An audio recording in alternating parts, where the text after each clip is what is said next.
Pessoal, a gente assistiu recentemente um espetáculo onde faltou completamente qualquer senso de vergonha, que foi o truque jurídico que o PT tentou empregar para libertar o chefão Lula da cadeia em Curitiba. Não deu certo o truque, mas algumas lições importantes que eu abordei num vídeo anterior. O que vale a gente se perguntar agora é o seguinte: isto foi uma jogada eleitoral do PT que continua sendo uma força política importante que não se pode absolutamente subestimar. Essa jogada eleitoral produziu quais resultados? Em primeiro lugar, ela reforçou uma narrativa que tem tudo para ser qualificada de absurda. A narrativa, por exemplo, que o juiz Sérgio Moro é um agente de um serviço secreto estrangeiro empenhado, através da Lava Jato, em tirar do Brasil o pré-sal. É um absurdo tão grande e tão sem vergonha dizer uma coisa dessas que nem vale a pena discutir os seus aspectos, pois ao se discutir um absurdo, a gente no fundo acaba emprestando a ele até um pouco de legitimidade. É uma narrativa que se destina sobretudo a pregar a convertidos, que é como se diz quando alguém está dizendo algo para alguém que já está convencido. E se tem um monte de gente convencida de uma barbaridade, de uma estupidez desse tipo, o problema no fundo passa a ser dessas pessoas. Mas vamos ver o que acontece com o que o PT tentou fazer. O PT ganha ou o PT perde com esse espetáculo montado no último domingo? Eu acho que perde, e perde bastante. Em primeiro lugar, o PT volta a infundir medo nas pessoas, porque demonstra falta de respeito completo pelas instituições, pelo Estado de Direito democrático e pelas regras de funcionamento do Estado de Direito. Pode pegar muito bem com a militância, mas não é da militância que o PT mais precisa nesse momento, e sim de conquistar votos em outros arraiais. O que foi feito me parece que infunde o medo e faz a gente pensar que muitas pessoas acabam destinando uma espécie de voto útil, contanto que seja contra o PT.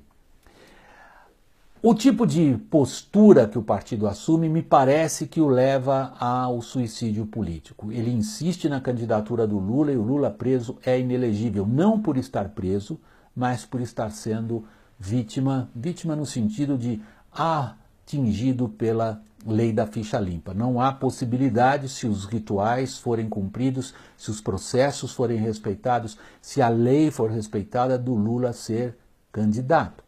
A insistência torna difícil para o partido conseguir alianças e torna difícil também para o partido montar uma estratégia, que parece até agora a de forçar a barra até o finzinho do período de registro das candidaturas, isso vai lá na metade de agosto, para depois transferir votos. O PT transfere votos? Transfere. É uma força política importante? É uma força política importante. Tem um eleitorado cativo? Tem um eleitorado cativo. Quem for o nome que o PT indicar para o segundo turno, carrega ali, dizem as pesquisas, entre 10% a 15% dos votos. É bastante coisa, considerando o fato de que as preferências eleitorais estão razoavelmente fracionadas. Portanto, de 10% a 15% dos votos é, eventualmente, uma quantia capaz de levar alguém ao segundo turno. E o Lula?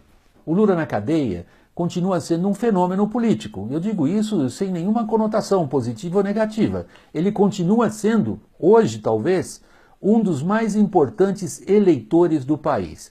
É extraordinário para o estado da nossa crise essa constatação, que um político preso, condenado, já em segunda instância, por corrupção e lavagem de dinheiro, que é alvo de muitos processos, de mais inquéritos e que está com o nome associado indelevelmente à corrupção, tenha esse eleitorado cativo, 2, essa capacidade política de interferir no processo mesmo dentro da cadeia.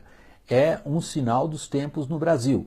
Mas me parece um sinal mais importante ainda o seguinte: Lula é o que é porque muita gente acredita ainda no que o Lula parecia representar. O intervencionismo estatal, o apelo ao corporativismo, esse populismo irresponsável que em boa parte, não totalmente, mas em boa parte nos conduziu ao desastre econômico no qual nos encontramos hoje. Em outras palavras, pessoal, e isto eu digo como conclusão, não é exatamente o homem que precisa ser derrotado. O que precisa ser derrotado são as ideias que ele representa, e muitas delas continuam por aí.